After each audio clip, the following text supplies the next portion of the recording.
It's the Ryan Raventhal Show.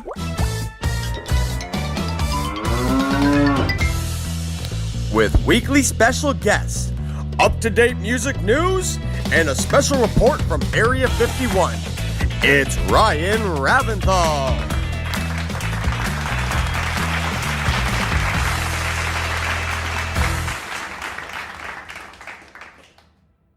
Okay, welcome to the podcast. Once again, this is episode 4, and I have another member of Green Jellö for you today.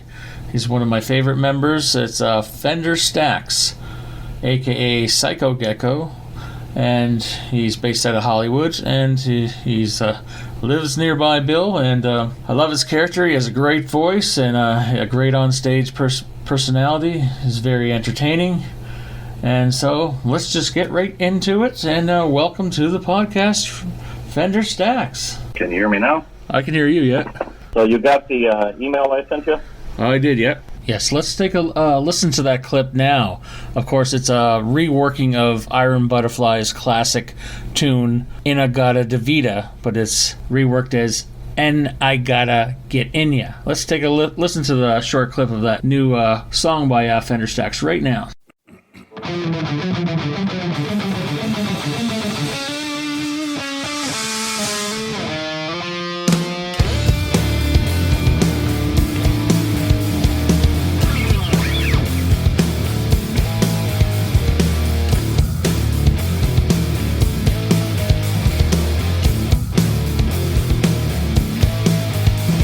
Yeah, In-A-Gadda-Da-Vida, because that's more what the album itself is going to sound like, because we re-recorded everything and not one note of the original song is actually left. So we're not just recording covers, we're reworking and reinterpreting the song. Okay. You see what I mean? Yeah, no, it's the clip you just sent me there just sounded amazing. Yeah, so that's what we're going for with the album. But yeah, I can't wait to hear the whole version of it.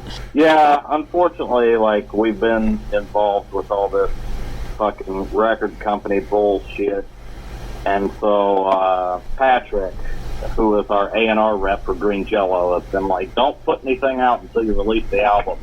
Like, don't sneak peek shit, don't drop singles at a time. If you're going to do an album and put it out. So I agree with that within reason, but at the same time, these delays are making me chomp at the bit. Yeah, I imagine everyone pretty much that listens to this podcast probably knows your story with Green Jellö, but just briefly, how did you first get meet Bill and get involved with Green Jellö? I assume, like most people, from going to shows, yeah, and from talking to the band and band members and talking to Bill, and Bill's always really friendly and everything, and willing to take pictures and talk to people and everything else like that, but living in LA, I only live like 2 miles from Bill. Like, he lives on technically the same street I do. He lives on Hollywood and Harvard. He lives on Hollywood and Harvard. I live on 3rd and Harvard. So I literally live just down the street from him. Oh, cool. So what ended up happening is I ended up hanging out with other band members and in the Hollywood area and going out and partying and stuff like that. And eventually we end up hanging out at Bill's. And if you hang out with Bill enough, then Bill will put you to use. I had left a note for Bill that I would be willing to give him a ride if he needed one. And of course, Bill, he needed one. So we started hanging out. And I started doing stuff with the band like punk rock, puppet, wrangling and things like that, and eventually at my urging of trying to get Bill to wear a costume, he eventually basically told me, if you want a costume, then you wear it, because I play in my underwear. So that's pretty much the resurrection of Marshall Stax. Yeah, and it ended up being FENDER STAXX. Yeah, he basically of course Bill used to always wear a bunch of costumes on stage, right? And then of course he was originally Marshall Staxx, and of course then you designed your costume there, which I love your costume anyways too. It's just so well put together. Yeah, mine kind of intended to kind of be a super villain version, I guess. If you've seen Peavy Stax's costume, his is all colorful and light up, and he looks like you took a superhero and crossed it with Marshall Staxx. So I kind of went more the super villain aspect of it, and mine's all black and steel and, green instead of red for the lips and everything like that. So I don't know why, but supervillains, they always use secondary colors like purple and green and things like that. And for superheroes, they usually use primary colors like red and yellow and blue. So if you look at Peavy's costume, it's kind of red, yellows, and blues and rainbow hair and all that. Yeah. And mine's all dark and gritty. I'd like to splatter it in blood, but I'm not sure it would be quite the same effect. People would be kind of freaked out. That's a little more gore, I guess. Yeah. Does it take a while to actually get together and put it all on? It does not. After I had Cleve Hall remake it, because the original version was just duct tape and foam and everything, and it was really kind of junky, and I'd have to repair it before every show and everything like that. It didn't pack in suitcases very well, and it was all one piece, the shoulders, the chest, the rhino, and everything was all one thing, basically. And so Cleve, I know through another contact in the special effects business. That was the other guy that helped me with costume, is Johnny Psycho. He helped me mold the boots and do everything with the Kiss boots and stuff. Practical special effects is what he does. Anyway, he referred me to Cleve Hall, who did the costume for Kiss, and he's done work with Alice Cooper and Insane Clown Posse, among other people. He did the monster dog in the Sandlot movie. He's done a lot of movie effects, a lot of B-movie effects and things like that, and anyway, I got together with him, and he made it modular, where all the pieces break down. So the shoulders are one piece, the chest piece is one piece, I've got the rhino cod piece is one piece, then the boots even break down into two pieces. So everything packs neatly into a standard-sized suitcase. It takes about 10 minutes to put it on. Oh, well, that's good there. So it's probably and of course it's right now you guys aren't touring right now, so 2020 has been one crazy year so far, and it's of course and I know you guys everyone's going through a rough time right now, but it's been crazy in California down there, so I bet you're anxious to get back out on the road whenever that will happen.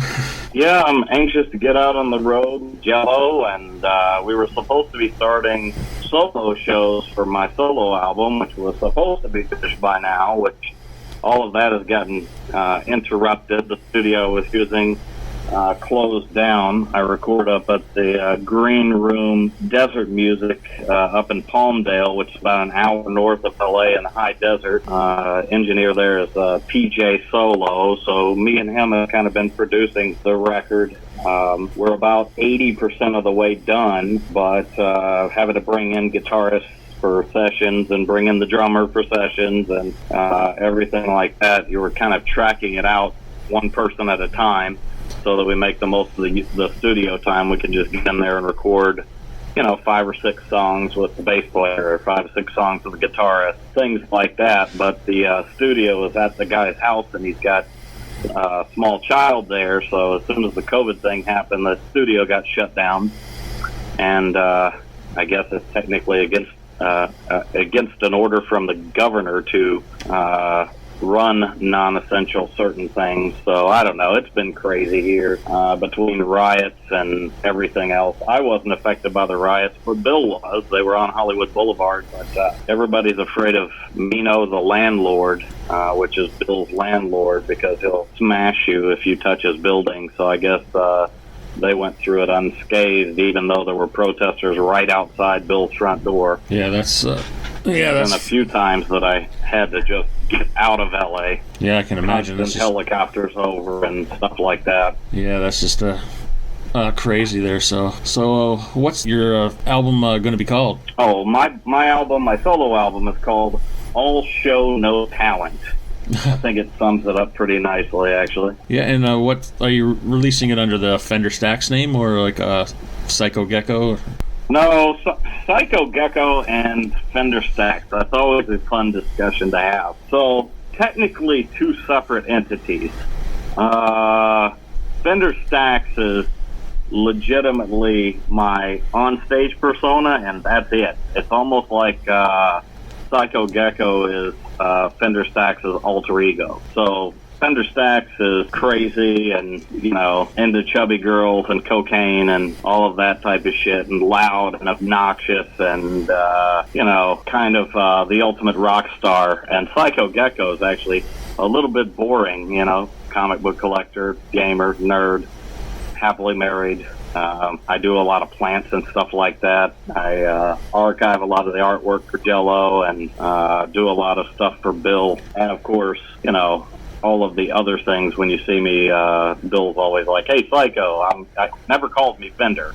Fender is only on stage. So Fender Staxx is Psycho in costume, I guess.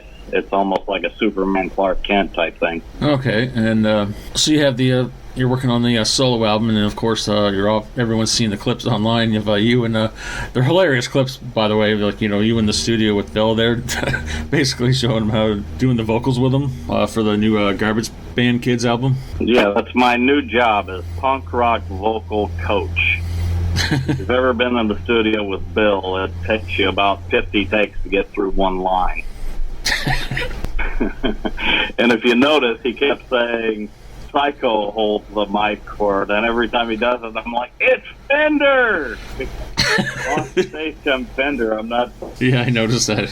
That album's just going to be amazing. I think I can't wait to hear it. It's like nothing. It's like nothing you've seen or heard before. So you think it's going to be There's a lot of different. Sorry, go ahead. No, so like a lot from what I hear is like it's basically the best thing that Green Jellö's ever done. Of course, Bill said that, but I've heard even Johnny P said that it's like literally the best thing that Green Jellö's ever going to release thus far. Well, it's we definitely pull on all the stops on this one, and then right when we thought we were completely the COVID thing, and then Bill kept recording stuff and kept working on stuff and pulled in the guys from guy and girl from Crash Karma, and they contributed on some stuff. There's some pretty big names that I don't think I'm allowed to mention that appear on this album. Actually, it's going to be exciting. I'm sure everyone will be surprised when they're like, "Oh my God, that person's on there."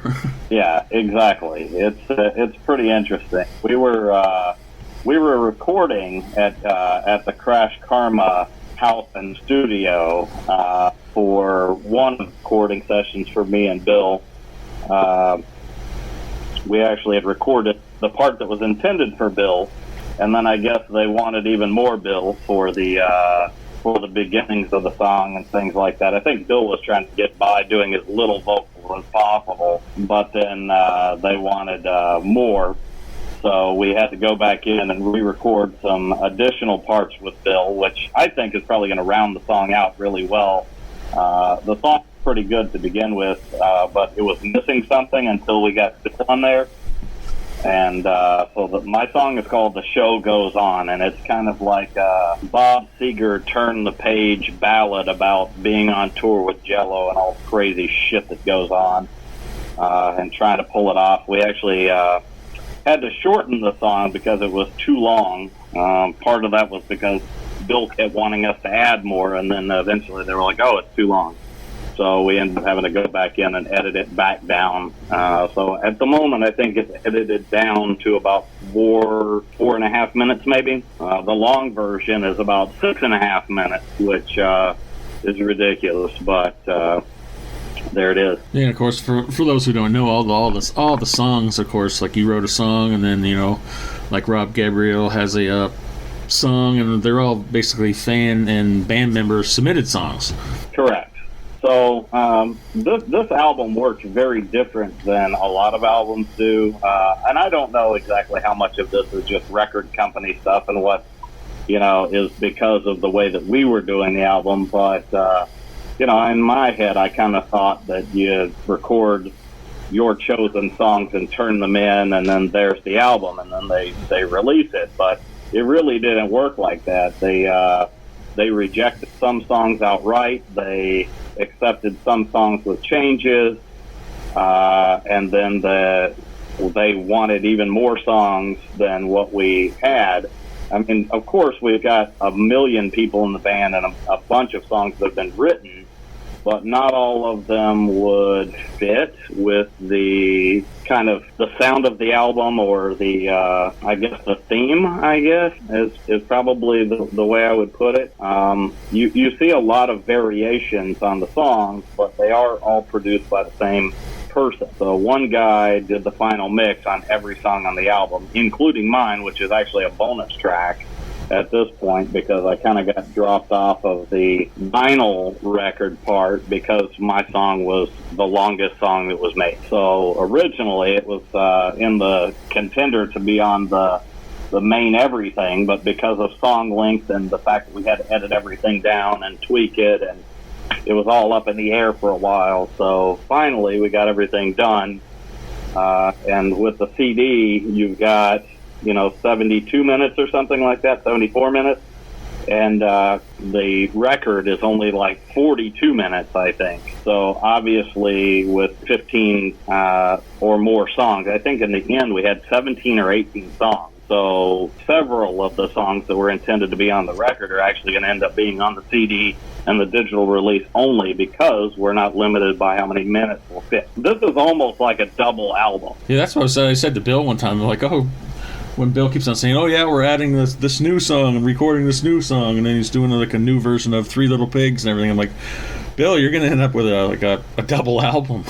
Right. I mean, I really almost think that they should have just done a double album and called it a day. But then you got double production costs and stuff like that. CD and digital is not that big of a deal, but when you're actually pressing records, going from a single LP to a double LP literally doubles your costs on everything. Yeah. And do you think, of course, obviously Green Jellö is famous for music videos for every song as well. So you think there's going to be like a video release, like just like they did with Serial Killer and, of course, 333?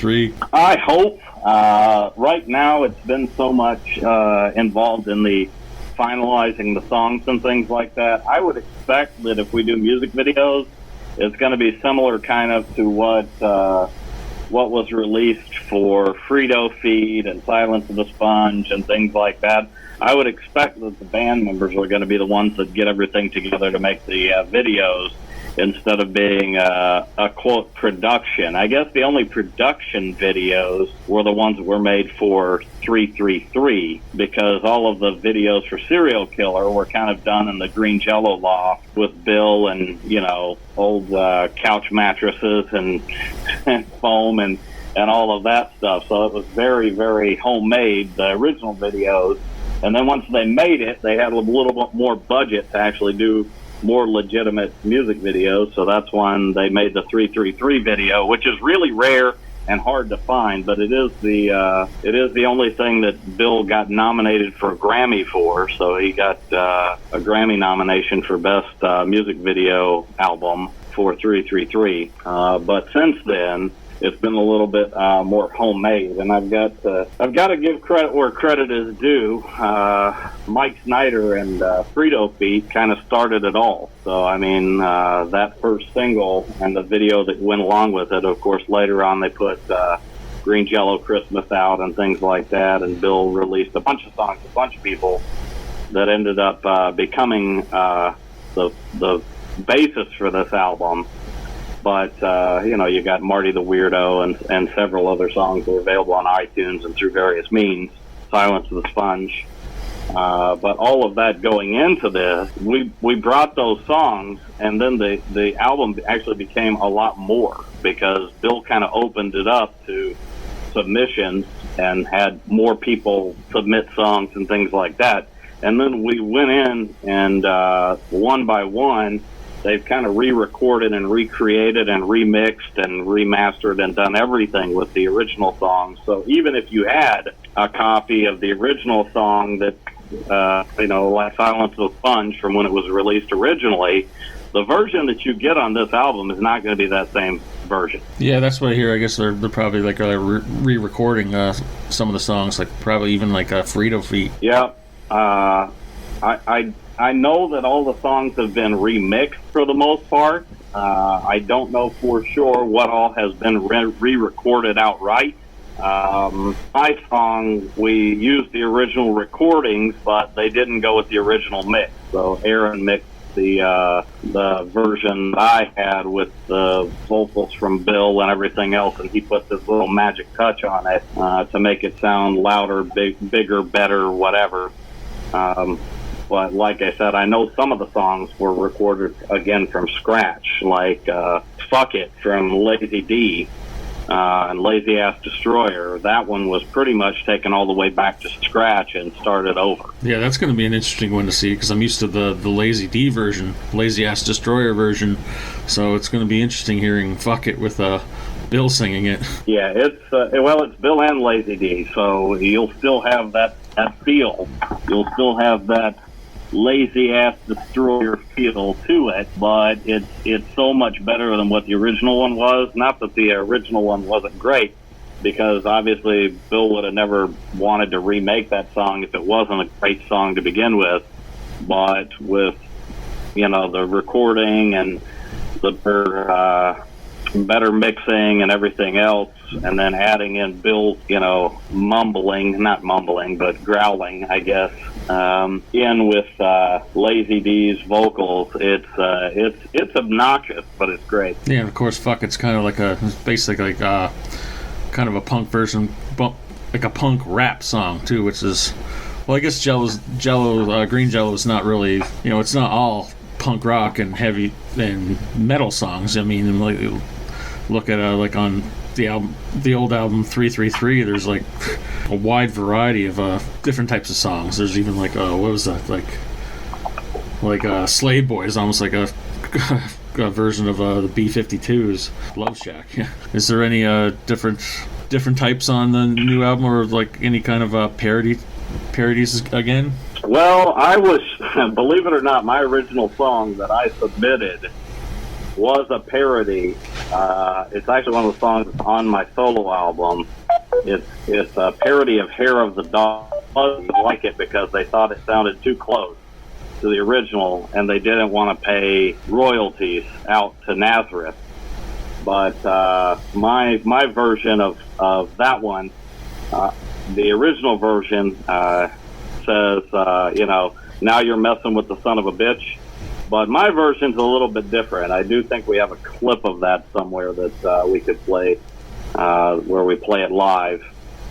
But we'll get to that in just a little bit. I don't know that there's any true parodies left on the album, because there were some that were submitted, but anything that was too recognizable, they cut. So I know we changed the lyrics to a song called Beat My Meat, because they were kind of making fun of a few songs on that one, including Van Halen's Panama and Stairway to Heaven or something. But all of that got changed because they didn't want to have to pay out royalties for doing a parody. I don't know exactly parody law, and I feel like they were being a little overly careful, but pretty much anything that was a parody got cut from the album, which is hysterical, because in the song Puke Box, which was claimed to be the kings of dirty parody, and then the record company cut all the parody songs.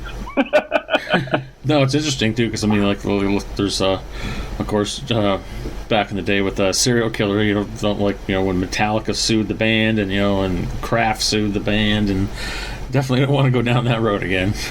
Well, that's true, but believe it or not, 333 was intended to be an all parodies album.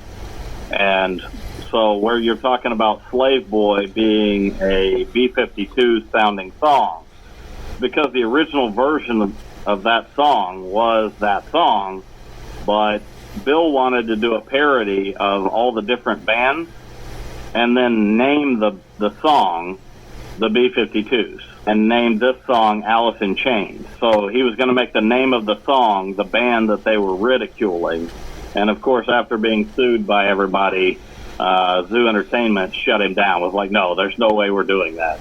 So they made him rename all the songs and not call out the people that they were parodying. But if you listen to it hard, you can probably figure out what bands they're making fun of on each of those songs. Yeah. Moving on to another. Speaking of vinyl, you did the reissue of the old album Triple Live Mother Goose at Budokan, which is coming up for re-release for Record Store Day. You did the reworking of that cover, I believe, right?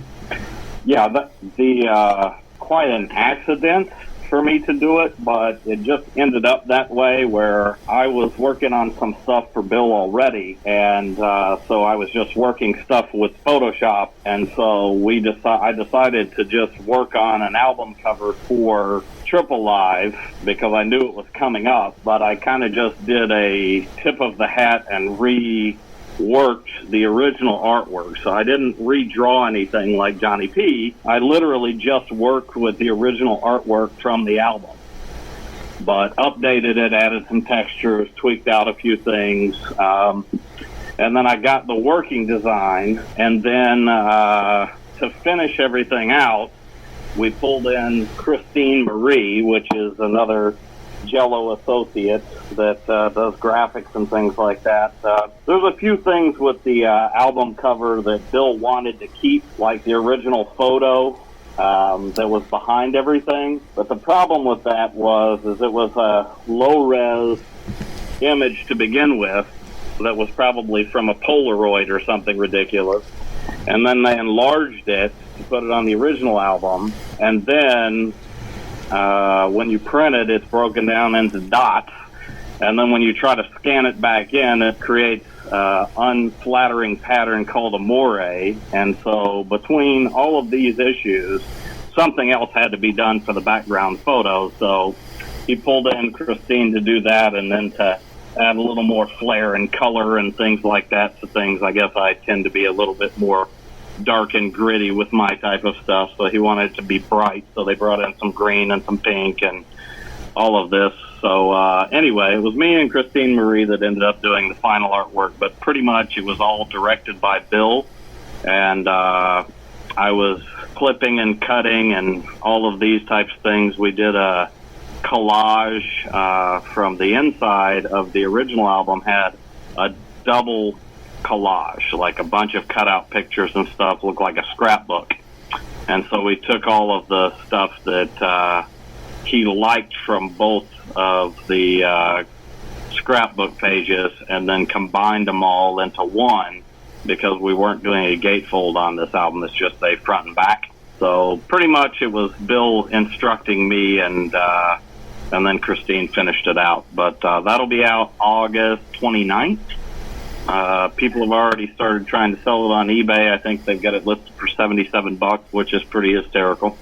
Yeah, I noticed that. I get like notifications on different Green Jellö stuff on eBay, and it came up like Triple Live Mother Goose, and I saw it. Of course, someone was selling an original, one of the rare original pressings of it, but then it was already like.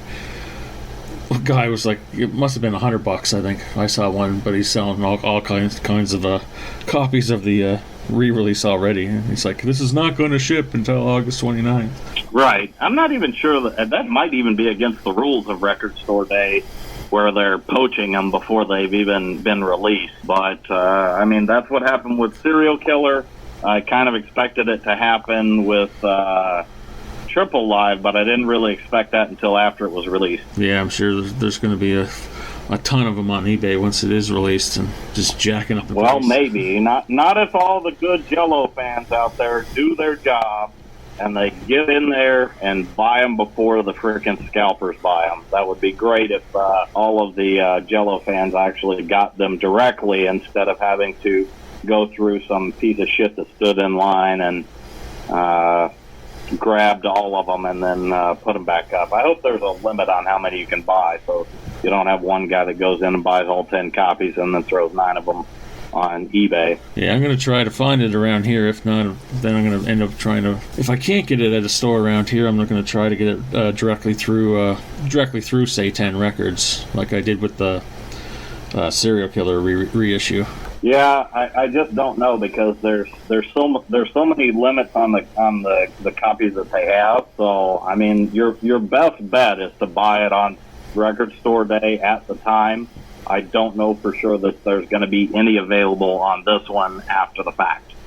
So my advice is buy it yourself if you can. I wouldn't buy it on eBay unless you absolutely had to, but try to do whatever you can to get it from Record Store Day, request it at the record store, or whatever you got to do to try to see. I don't know if they're doing holds or anything at any of your stores or not, but that does happen sometimes. Although on Record Store Day last time, I stood in line at Amoeba Records, which is the giant Hollywood used music and new music store here, and I stood in line for like an hour and a half, and then of course Serial Killer sold out before I got to the front of the line. But I wasn't willing to get up at 3 a.m. and go stand in line, so I guess that's what you get. I did eventually go to every record store in the LA area until I found it.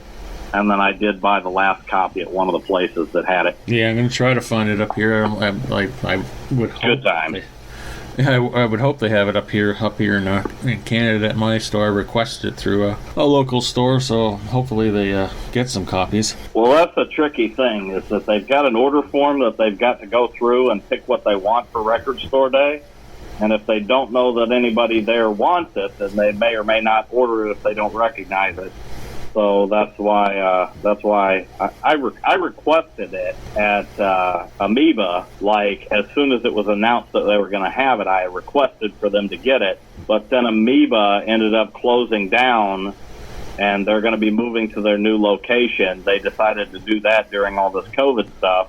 So unfortunately, the record store I requested it at is not going to be open until like November.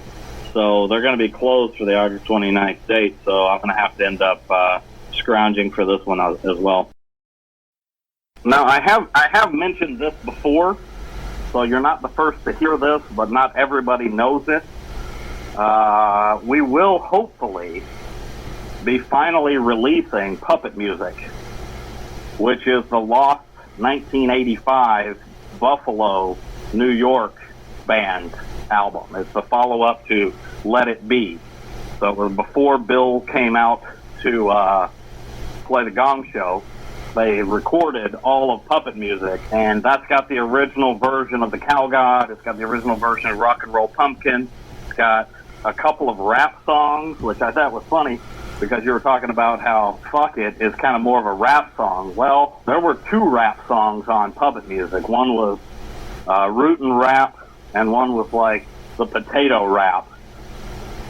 So it's not new stuff. It's not a new territory for Bill to do a rap song. It's just there weren't any on the major albums that have been released so far. But there have been some recorded. So hopefully, if the Record Store Day things keep coming out and keep being successful and people keep buying them, then hopefully one of the next ones, I guess 333, is going to be released on vinyl at some point. And then you've got Puppet Music. So that would be, you've got your original 3 albums, which is Let It Be and Puppet Music and Triple Live Mother Goose. Then you've got the follow-up 3, which is Serial Killer 333 and Music to Insult Your Intelligence by. So there's actually been kind of 2 trilogies in the Jellö albums, but the second album's never been released. Oh wow, that would be amazing to hear as well. So hopefully that definitely happens. It sucks. It's terrible. You'll love it. Of course, living right in Los Angeles, there you have quite the maybe not so much right now, with the whole COVID thing, but I mean, of course, you're very familiar with the whole like Sunset Strip there and everything too. Like we're playing some clips of your live recordings here, and of course, there's some famous venues there. Like earlier this year, you guys played the Whiskey A Go Go again, which is, of course, that's a legendary venue. And the Viper Room and places like that. Like I was there years ago. It was like, what is it, like 18 years ago? I was at a couple of those places.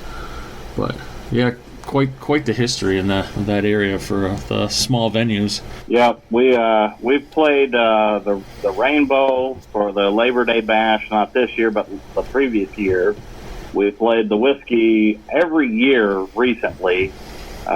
We were supposed to play it again during all of this, but of course everything's been closed down, so we missed a Whiskey date. We missed date up in Sacramento. We, there's quite a few local California gigs that we've missed. Of course, I actually go out on tour with Jellö to other areas with Bill.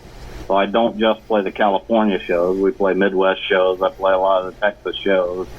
Been wanting to get up to Canada, but obviously we haven't played that lately, and I don't know when the next leg up to Canada is going to be.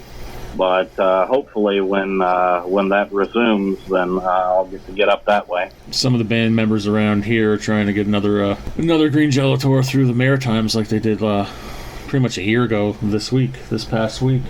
And that's when I met Bill and everything too. So, but that likely won't be until well into next year at this point, with the whole border and everything being locked down. So yeah, I don't know that anybody anywhere is going to see a live show until next year, which is pathetic in my opinion. But I'm not a big fan of the whole shut everything down except for this, except for this, except for this, except for this, except for this. It's fine for people to congregate at Walmart or any other place like that, but God, you can't go see a live show. Absolutely not. That's insane. Yeah, it is kind of weird how they do that. Like, can't have a show in little venues, but you can just pack Walmart and some grocery stores and all that stuff. It's pretty crazy. I mean, like, I don't see why they can't have some shows as long as people, I guess, wear their masks and do their social distancing and everything. Then you could still have shows. I don't know why they don't do it, especially outdoor shows. Well, a Green Jellö show under quarantine, if everybody has to stay 6 feet apart, it's not going to be quite the same, because you wouldn't have any punk rock puppets, you wouldn't have any mosh pits, you wouldn't be able to come up on stage. So I guess during all of this, a Green Jellö show wouldn't be that much fun anyway. But at the same time, it's like I, along with everybody else, am just ready for things to go back to normal, but apparently this is going to last longer than expected, I guess. I don't know. They were saying until July. Here we are in July, and there's no sense or no show that it's August now. So by July, they were saying it would hopefully be past all this, and then here we are in August, and it's still going on. So I expect that this will take place all the way to the day of the American elections, and then magically it'll be over. Yeah. That's my prediction. Remember, you heard it here first. FENDER STAXX. Yeah, it's going to be crazy once everything opens up and everything. There's just going to be just so many shows going on. Everything is going to be like, okay, everything is rescheduled and everything. And so, like, next year is just going to be so much going on. Yep, hopefully. Yeah, like everything's getting rescheduled till next year, but I mean, just so much to do. Like, even with movies and everything coming out, it's just gonna be there's gonna be like 10 new movies every week in the theater probably, unless they bump them up another year after that. So yeah, a lot of this stuff don't get me wrong, I'm all on the side of live music and things like that, but you've got your people like Ticketmaster and stuff that I think their decision to, quote, postpone shows instead of canceling and rescheduling was so they didn't have to refund a bunch of tickets. So, when they start rescheduling all this stuff that was already booked, you're going to get to finally go see System of a Down with that $150 ticket that you bought 2 years ago. That is crazy how they do that. It's better just to refund people, and then they can decide down the road if they want to actually go to that show. But it's kind of shitty when they just, no, we're going to hold on to your money, and maybe the show will happen next year or maybe the year after that, but we're going to hold on to your money until it happens. One way or the other. We'll get to it eventually. So at least that means that there's stuff planned, I guess. Look at the bright side, right? Yeah, and it's weird though, because like one thing that might end is like with like different bands is like the meet and greets and everything. I guess you might not see some of the bands doing that stuff anymore. Yeah, that's unfortunate too, because a lot of the bands, in order to keep their tours profitable, they were doing meet and greets and stuff like that, and so you'd actually get to meet the members of the band that you like so much, and that's exciting for the fan that gets to meet the band.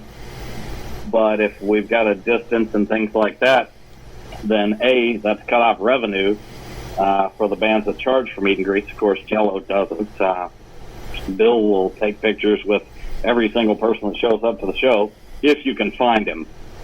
So that's the only thing about it. So sometimes he wanders off to smoke doobie or something, and you can't find him for an hour after the show. But he's always willing to take pictures, you know. When I first met him up here, that's what we did. It was all pretty much right before the show. It was like he was out in the parking lot and basically taking pictures and signing CDs and everything for probably a good hour or so. And then he came in and like watched some of the bands that were opening up for Jellö and everything. Yeah, that's awesome. Yeah, one thing that might happen is that's one of the things I like most about Bill is he's so accessible. Oh yeah, definitely. Even on Facebook and everything, you can just like pretty much just message him and ask him a question, and he'll answer it, even if it's just like, you know, about an old Green Jellö song or one of the videos, and he'll just answer your question. Yeah, he's very accessible when he's paying attention. Sometimes you'll message him, and then 2 weeks later he'll message you back, but at least he'll message you back usually. Yeah, but I mean, he probably gets so many messages too, so sometimes when I send him a message, you know, like you might not even see it for weeks. But then you got to remind him, send him another message. Like, anyway, about the new album, I don't know what the release date is going to be now. After everything is said and done, and we keep adding stuff and tweaking stuff and finalizing stuff, but the main content for the album has already been turned in. We're trying to get the final stuff of the bonus tracks and stuff finished and mixed and turned in, and hopefully all of that will be happening in the next week or so, that all the stuff will be finished. But then again, I don't know exactly what the record company feels about timing and releasing the album. So we still we still on our side have to turn it all in and then wait to see what they have to say. Yeah, definitely looking forward to that album. It's just going to be it's just based on the tease tracks that Bill's, you know, done the karaoke, as he said, karaoke versions of them. It just sounds great, and just the little bits you could hear in the background. So very excited to hear the whole album. Definitely going to be fun to crank it up. Yeah, I don't know. I thought it sounded terrible. I don't know. I don't know exactly what you're saying, man, but... Well, it'll definitely suck, because Green Jellö sucks, but... Well, it's kind of like eating at White Castle. You know, you know it's not good, but it's enjoyable. Yeah, no, I'm looking forward to cranking it up. Do you guys have White Castle in Canada? No, actually, I've never even ate at White Castle. Oh, I guess you don't know. Yeah, no, I never even heard of White Castle until that, like, you know, Harold and Kumar movie or whatever. Before that, I hadn't even heard of White Castle, because we think... Oh, yeah. Well, we probably have them in Canada, but probably more like maybe in Ontario and Vancouver and stuff like that. But, like, yeah, there's none around here. There's not even Taco Bell around here. It's mostly in the, it's in the northern U.S. I mean, it's generally in the northern U.S., not the southern U.S. So Chicago has them. A lot of the Midwest has them.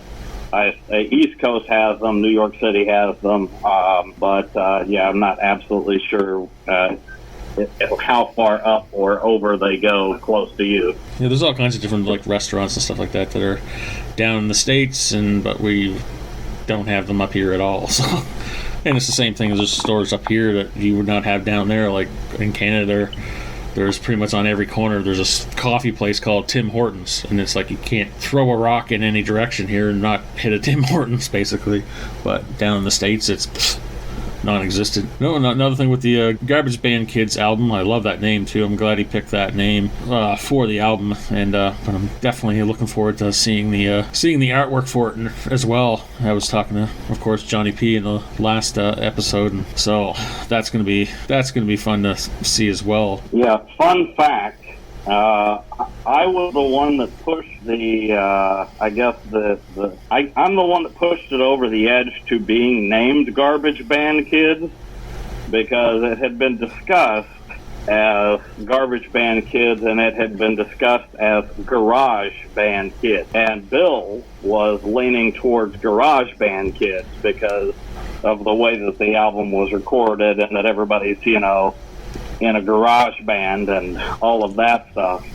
But I was at the meeting at Cleopatra, and when the subject came up, I was like, "No, it needs to be Garbage Band Kids." And the record company guy's like, "I like Garbage Band Kids," and Bill's like, "Okay, it's Garbage Band Kids." Yeah. Plus, Garbage Band Kids. That name. It's just, I don't know. To me, it just sounds better. Like it seems more suitable to Green Jellö. Well, correct. That's the other thing. I make a reference to the name of it in my song. It says, if you're not drunk, we're gonna suck. And it says, we belong in a garbage truck.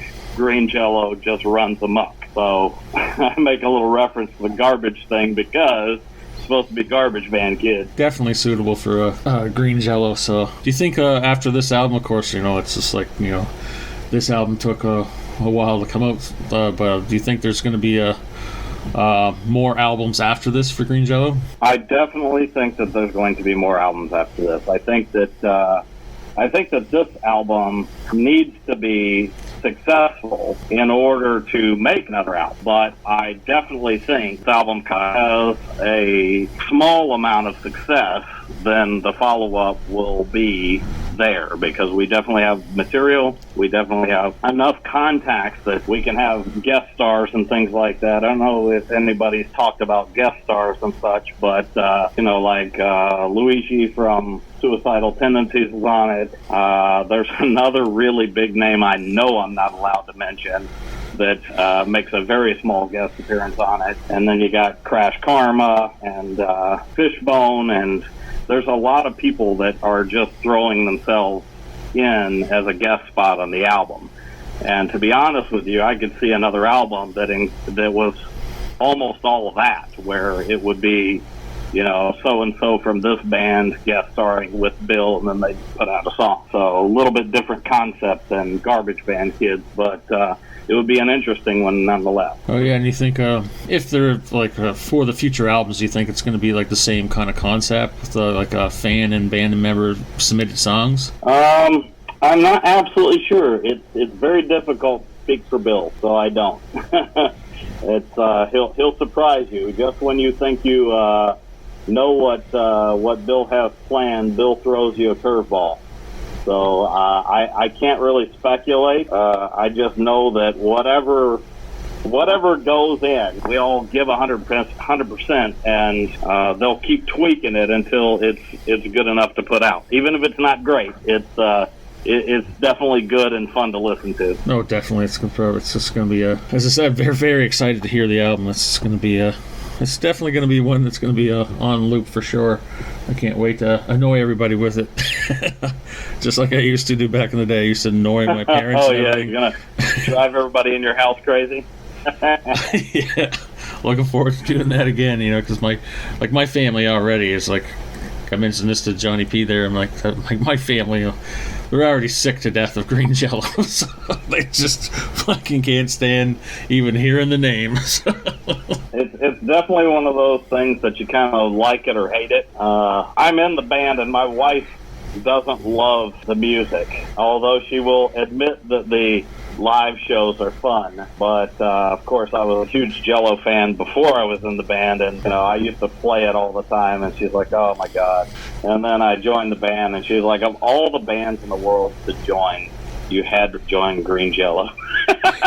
Yeah, but why not? It's definitely must be just a fun band to be in. How can you not have fun at a Green Jellö show and just on that stage, and especially with all the shenanigans that can happen at a Green Jellö show. It's just like you never know. Yeah, if you're not having fun at a Green Jellö show, you're trying not to. Yeah, and of course, anything can happen at a Green Jellö show. Just like every band member, of course, this has tons and tons of crazy stories, right? It's just anything and anything will happen at a Green Jellö show. Last year with the Insane Clown Posse tour, there you see Bill friggin' crowd surfing on a mattress in the crowd. Yeah, but Squirrel was crowd surfing on a surfboard. Fully on, standing up on a surfboard on the crowd. It was the craziest thing you've ever seen live. Oh, yeah. Literally crowd surfing. But why not? If you can pull that off, then why not? You know, it's just like, that's got to be amazing fun. Yeah, he's got bigger balls than I do, because I wouldn't want to face plant on the concrete if I fell off, and God knows my clumsy ass probably would. Yeah, definitely not something I would want to try. But yeah, it's definitely can't wait to go. Once all this craziness is over, definitely can't wait to go see some more Green Jellö shows. Like, there was going to be one next month. It was just not too far from here, but it was going to be in Maine. But I saw just yesterday that they canceled that whole festival, and that was going to be an outdoor one too, but pulled the plug on that. So. Yeah, we've been hesitating to cancel shows. I help with the calendar on the Jellö page, and we're not canceling anything from our side. If they were going to have it, we would go. But the venues and things like that, through orders from the states and everything like that, have been canceling them on us. We've got some that are coming up in this month, next month, and if they go, then we'll go, and if they cancel the show, then they cancel the show. Yeah, well, hopefully it starts getting sorted out, anyways, too. Because there's a lot of bands hurting these days. For sure, I feel bad for like some of the smaller bands, that need the revenue from touring and selling merch and everything like that. Yeah, right now it's not like everybody has a ton of cash for merch anyway. Yeah, it's the smaller bands that definitely get hurt the most too. I'm not worried about the friggin' the big monster bands, like Kiss and AC/DC and all that stuff. They're not hurting. Well, except for the fact that they're all old, and that's 1 year less of touring that they have before they retire, so that's not exactly money they can get back necessarily. So it's like, what if one of the main members dies and then there's no more tours at all? It's like the final tour got canceled, and then somebody died, and then they can't pick it back up again. Yeah, I thought about that anyways too. An example would be AC/DC. I'm like, this year was the 40th anniversary of Back in Black, and I guess apparently they had a new album recorded, and they were gonna, I guess, tour for that this summer. But of course, then all this happened. So I'm like, by the time they get around to it, they're just going to be older. They're all friggin'. Even Angus is like, pushing 70. So I'm like, even bands like that, it might cause them to retire. Exactly, force them into retirement. It's like, oh, we've been sitting on our ass eating Cheetos for a year and a half. Now I can't tour. Even like that big I just don't feel up to it. Yeah, even that. I was thinking about that the other day too. Like, even like with that big Motley Crue Def Leppard tour, that was going to be a big stadium tour all through this summer, and of course that got pushed back to next year. But then, like, some of the band members might not even make it to there. Like, yeah, imagine Vince Neil after quarantine. Just throwing that out there. Yeah. Yeah, that was crazy. Like, he was getting into shape and everything, and then like, oh, it's canceled. Okay, now we'll have to do it all over again next year. Everybody gives the hair bands a hard time because of chubby Axl and chubby Vince Neil and everything like that. Be like, God damn, they're in their 60s, dudes. Like, they're not going to look like they did when they were 25 and on an album cover. It's just not going to happen. Although, to be honest with you, Bill looks exactly the same. He's just shaved his head. Yeah, pretty much. Yeah, when you see all the old videos and everything, I'm like, yeah, he's the same dude. Same dude, and looks just pretty much. Yeah, I've got home videos of Bill from 1983, 84, something like that, and he looks exactly the same, just with hair. Yeah, just with less hair and glasses. That's it. He added glasses and shaved his head, and he looks exactly the same. It's actually kind of bizarre. It's that fucking alien DNA of his. Pretty much. Do you think it's like, yeah, next year will be the 40th anniversary of Green Jellö too. Yeah, 81 to 2021. That's it. It's Bill's high school band. He just never stopped. Yeah, do you think Bill will probably still be doing it in his 70s. Still doing the ball shots. Yep, who knows? If the world doesn't end before then, come on, giant asteroid. Come on. No, I've had him. No, I just like, if there is an apocalypse like that, I just hope it's I'd rather have a alien apocalypse. See the aliens, like, okay, yeah. Oh, Alien Apocalypse is better than Zombie Apocalypse, for sure. Oh yeah, it just seems more fun. It's like, especially if it was like Mars Attacks or something, like just weird aliens running around with little. I repurchased and rewatched Mars Attacks recently. Oh yeah, it's just that's a fun movie. It's just absolutely absurd and ridiculous, but it's great. Yeah, it is. Yeah, absolutely. Yeah, if that was an apocalypse that happened, that would be so much fun. Like, give me a ray gun, I'd be on the side of the Martians. Let's have some fun with the ray gun. Do you remember that old PlayStation 2 game, Destroy All Humans? Yes, I actually have that. Yeah, that is fun. Yeah, that's a great one. That's fun to play. I guess they're remaking. Yeah, unfortunately, this is not the apocalypse we asked for. No, but you never know what 2021 will bring. We were just about to start playing live shows, and then all this happened. Well, you never know. Never know what next year will bring. You never know what crazy shit's down the road. Yeah, if we can get in the studio for a couple more sessions, then my solo album will be done, and then if solo shows or if shows start again, then I can get my solo shows going again. We were supposed to be doing opening some shows for another kind of well-known band. I wouldn't say a well-known band, but I'll say kind of a well-known band. The Mentors plays in Southern California a lot, and our shared A&R guy, Patrick, manages them and sets up shows for them. So I was supposed to be playing some shows for the Mentors, and then hopefully playing with Jellö as well. Yeah, well, hopefully that'll all open up. Once everything opens up, there's going to be there's going to be a lot of shows to make up for Green Jellö. It's just going to where do we go first? Okay, so tell me more about these few live tracks we're going to hear. Of course, we know about Electric Harley House of Love, but tell me about some of the other live tracks we're going to hear. I believe it's your version of Hair of the Dog and Dirty Deeds. We're not just doing covers. We're doing reinterpretations of songs, but then also ridiculous, dirty parody lyrics instead of the regular lyrics. So don't expect to hear a karaoke version of the song with different lyrics, and don't expect to hear a cover, because these are filthy heavy metal parodies of 70s rock songs. So they're not going to sound exactly like the original. They're not going to, it's going to be a hopefully heavier, more intense, more enjoyable experience than listening to the original. Although if you love the original version of the song, you'll probably hate my version. So I can't say that we were at all, true to the original on anything. Not a single lick from the original song remains. I think they're approximately the same tempo as the original, but pretty much everything else has been changed. For the album, what name are you releasing that under? It will be under Fender STAXX.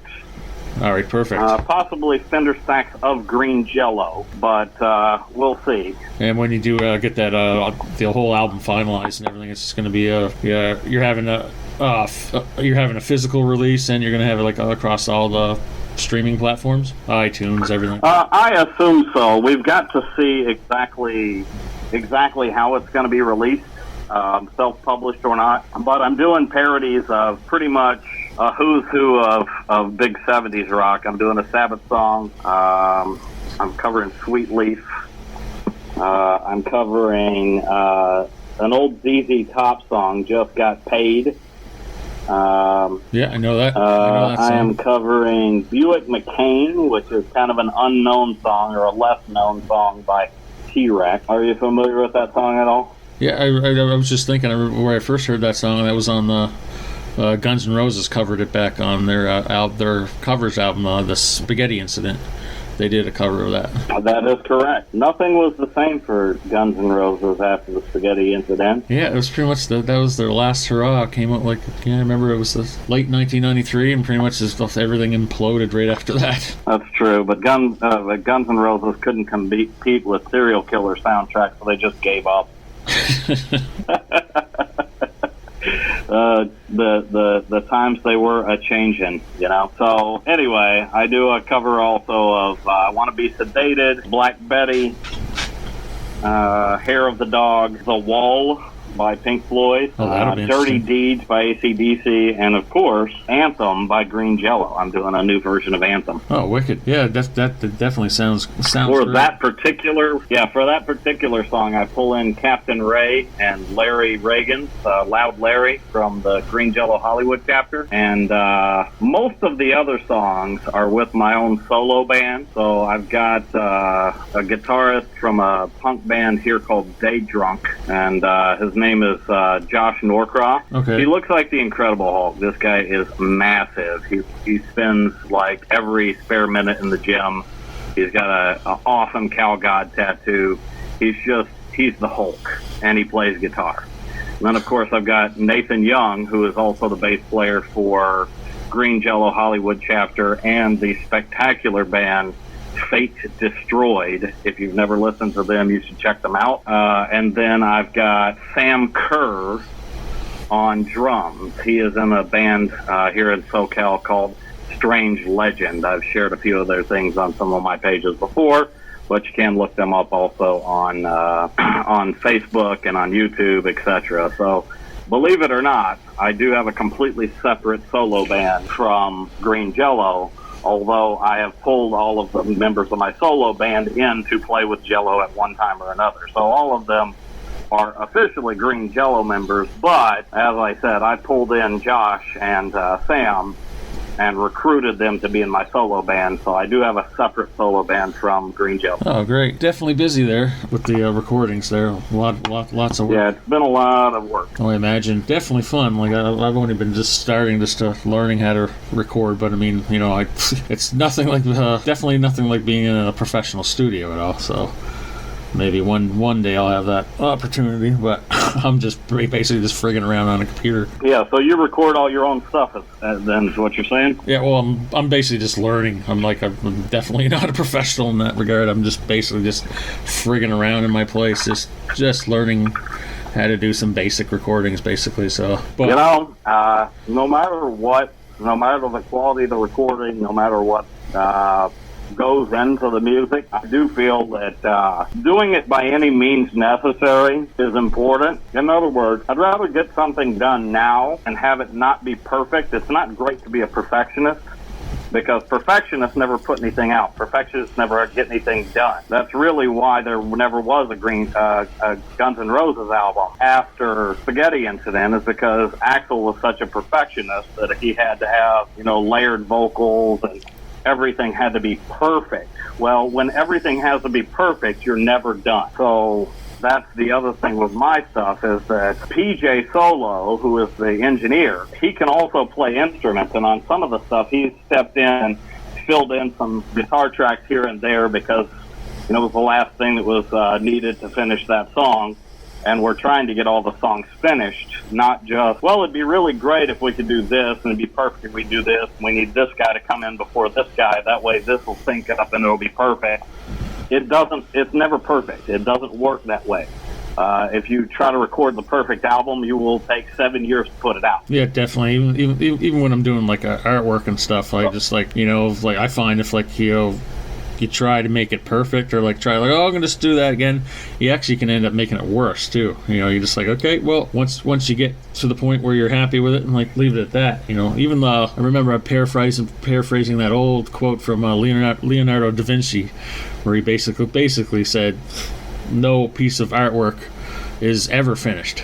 It's only abandoned. Right, correct. That's why I was That's half of being a good artist, is knowing when to stop. Oh yeah, as I was learning how to draw and stuff, there's been so many times where I'm like, okay, I should have just left it at it as it was, because basically you end up making it worse, and you're like, oh, I just shouldn't have added that, and I should have left it, and and then as the artist, it forever bugs you anytime you look at it. Yeah, that's one of the reasons why with my stuff I did go into a professional studio even to record my scratch vocals. In other words, before the song is recorded, before the first note is played on the song, I was going in and recording test vocals for all of the stuff, and then we're working backwards from the vocals. Like, my album is recorded in reverse. Usually you record the drums, and then you record the bass, and then you record the guitar, and then you record the vocals after everything else is done. I did vocals first, and in a lot of cases, I did go back and re-record the vocals because I didn't want it to sound too much like the original, or I wanted it to be louder, or I needed it to be more intense. But there's a few songs on there, like I've got a song called Chubby Chaser, and the first take, the first shot, I got the vocals, and I had tried to re-record it again, and it didn't sound as good, so we actually used the first take scratch vocals when I recorded the first time that I walked in the studio. Yeah, of course, it probably just changes with different songs. Too, so, you know. There you go. Green Jellö project. First thing, throw out all the rules.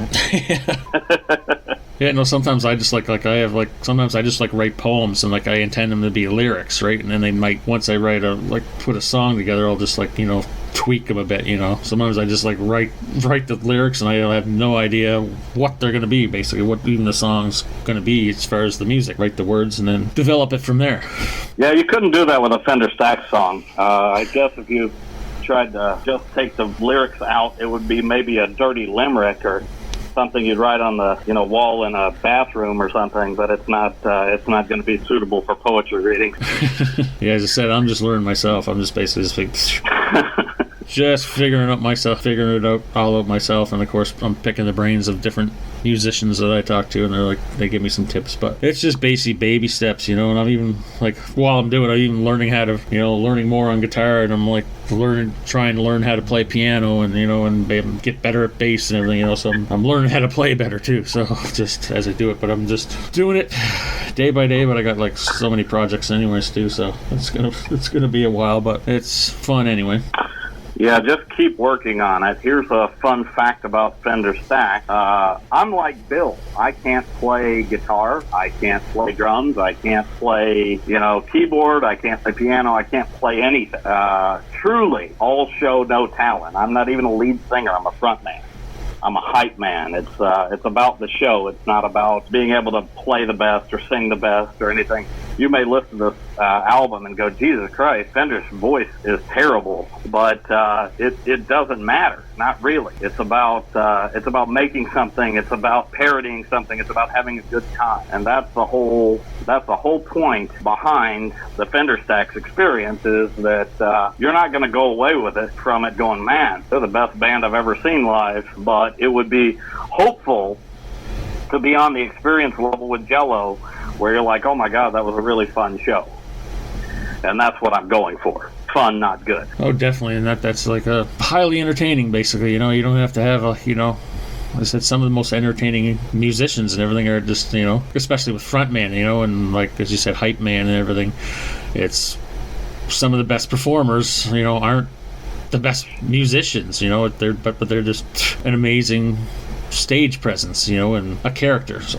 Exactly. It's not really a coincidence that Marshall Staxx and Fender Staxx and PB Staxx are loosely based on Kit, because they look like they would play the most brutal death metal everywhere, and then they get on stage and they're like, I wanna rock and roll all night, everybody every day. And you're like, what the fuck? Oh, definitely, yeah, and of course it just makes it all the more entertaining. There you go. Songs your mom would listen to. I played a Fender Staxx song in the car for one of our friends, and my mom was in the car with me, and she's playing it, and I sing it in such a way that you can understand the words. I don't over rock star it where you have no idea what I said, so you can understand what I'm saying on the song. And I look over at my mom, and she's just staring out the window, and she's like, "You're terrible." At that point, I knew my job was done. Oh, I can't wait! You have me. I can't wait to hear more of the album when you do get it all finished and everything too. It's just gonna be great to hear. So I'm very excited. All right, so I know we're getting close to wrapping up this great conversation we're having, and we are gonna show you guys a few live clips here that we've been talking about. Again, Hair of the Dog and Dirty Deeds and Electric Harley House of Love. So looking forward to playing those here very shortly here. And so tell us more about those clips. Yeah, for the live version, these were played at the Viper Room on the Sunset Strip. My buddy Scum Love, he runs Rockaholic Karaoke, which is a War Machine production. And my friend Tommy Hatz, his actual name is Tom Hatzis something, but I call him Tommy Hatz. But he's awesome. And so we've recorded a couple little things there just live for fun. And the band is actually playing the song as you would kind of play the original version of the song. My version on the album is going to be different from the original. So you've got to forgive that they're kind of just playing Dirty Deeds, done dirt cheap, when I switch over my lyrics to the album version's lyrics, which is Dirty Deeds Under Sheet, which is probably the dirtiest song that I have. But anyway, so forgive the live versions. Those are just impromptu, kind of unplanned performances with the house band at Rockaholic Karaoke. The actual album will be a little different than what you hear on the live versions, but at least you get to hear something. Yeah, definitely. Well, this has been great there. I've had a great time talking to you this afternoon. I cannot wait for your solo album here, and of course the new Green Jellö record, Garbage Band Kids, and of course the new re-release for Triple Live Mother Goose at Budokan on the Record Store Day. Before I let you go here, is there anything else you want to add here? Of course, we're going to show you. Yeah! Rock and roll! Oh, yeah, love it. All right, man, thank you so much for being my guest today. And as we have, before the podcast ends, right now we are going to listen to some live tracks from Fender Staxx of Green Jellö. Here we go. Yeah, and before you listen to it, I'd like to say I'm sorry. All right, man, here we go.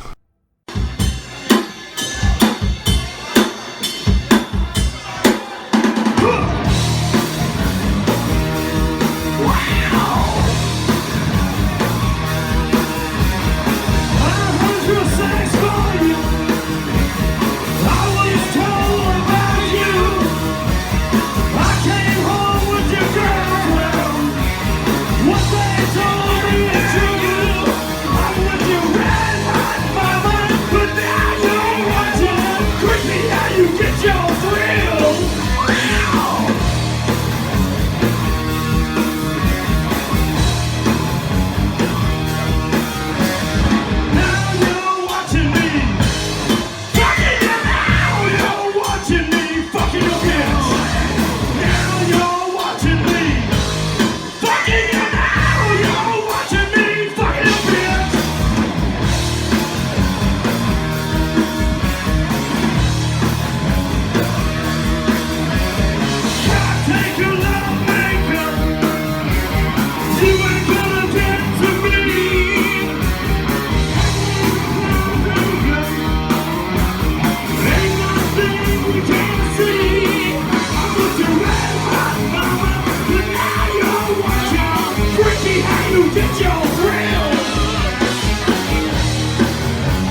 What are we doing? Dirty deeds. I know. I'm waiting for Frankie Z to wake up.